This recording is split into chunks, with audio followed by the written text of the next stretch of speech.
kraji krásném, rovinatém, na soutoku řek Moravy a Dyje, v kraji vinné révy vznikl roku 1954 národopisný soubor Břeclavan.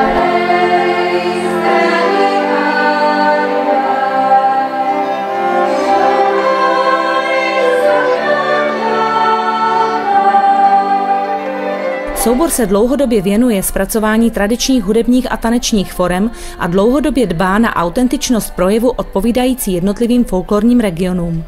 Národopisný soubor Břeclavan se skládá z cymbálové muziky pod vedením pana Marka Peško a z taneční složky pod vedením pana Martina Kobzíka.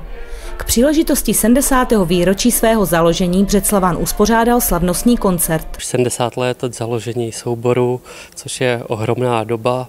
My jsme to teda nazvali taková generálka na 100, tak budeme doufat, že nám to vydrží. Břeclavan se zúčastňuje akcí, na které je hlavně pozvaný, takže většinou nějaké festivaly folklorní, vinobraní a třeba i do Strážnice občas umíme zavítat. A největší úspěchy, to bych řekl, že jsou tak po 5 letech, což je právě každý ten koncert, kdy se podaří udělat nějaký jubilejní program a můžeme pozvat lidi, ukázat jim, že Břeclavan stále funguje.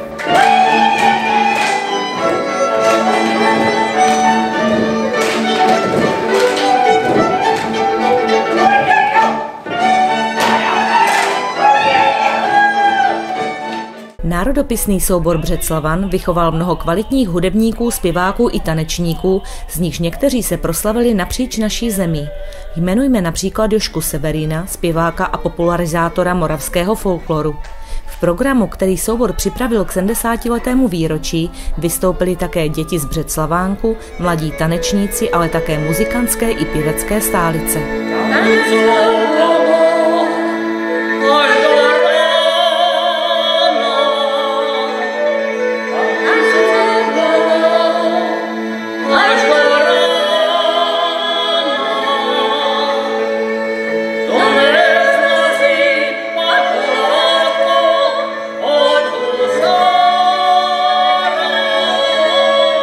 Máme tady polovinu programu složenou z podluží, kde jsme stvárnili hodovou zábavu na podluží a poté takový příběh o lásce a o rozhodování. V další části programu se můžeme těšit na tance z jiných regionů, ať toho je třeba maďarské Sedmihradsko, slovenské Pozděšovce, dále na pomezí Česka a Slovenska Kopanice a Myjavou to zakončíme.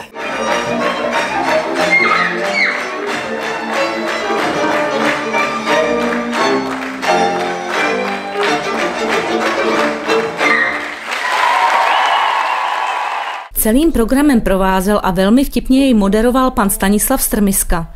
Pro tuto příležitost se dala dohromady a poctivě nacvičovala také stará taneční garda Břeclavanu, aby předvedli dolnorakouské landlery.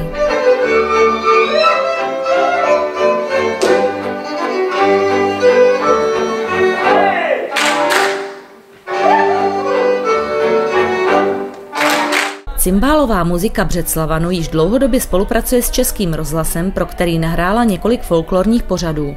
Významná je také spolupráce s mužáckými sbory, se kterými natočila také CD. Jaký byl vývoj cymbálové muziky? My jsme střídali vlastně starou břeclavanskou muziku původní. V roce 1995 a celkem jako s fungováním muziky jsou spokojený, protože se dotáhla časem jako na úroveň té původní muziky. No, nahráli jsme několik dlouhohrajících alb s celkem zajímavými písničkami. No, určitě hráli jsme na několika koncertech, ale za významný úspěch muziky považuji to, že dokážeme zahrát prakticky cokoliv, když je beseda u cymbálu. Národopisný soubor Břeclavan reprezentuje folklor a tradice po celé České republice. Jak významný je Břeclavan pro město Břeclav? No, samozřejmě velmi významný, už proto, že má ve svém názvu jméno našeho města a samozřejmě těch 70 let dělá jenom dobré jméno našeho městu. A tak, jak znám Břeclavan už od svých středoškolských let, tak vím, že to udržování folkloru a tradic a lidového umění dělají s velkou energií, s velkou láskou, velmi intenzivně a jsem velmi rád, že teď už tam vidím právě na pódiu nejenom své vrstevníky třeba, ale právě i své studenty, takže doufám, že se tady sejdeme a budeme oslavovat ještě další a další výročí a narozeniny tohoto národopisného souboru. Samozřejmě funguje v těch tradičních akcích jako města, jako jsou třeba svatováclavské slavnosti, ale také pravidelně zahajuje naše slavnosti Rajčat, to už je tam taková stálice, protože opravdu Břeclavan vnímáme, kde teda vystupuje zejména cymbálová muzika, ale i třeba se svými juniory a se svými tanečníky, tak vnímáme jako to hlavní a to nejlepší, co můžeme z folkloru nabídnout a to, co nás vlastně odlišuje od zbytku republiky i světa.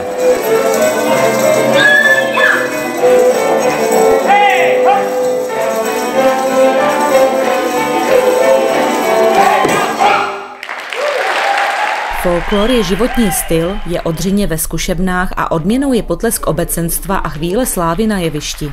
Břeclavan stále hledá nové tanečníky a muzikanty do svých řad.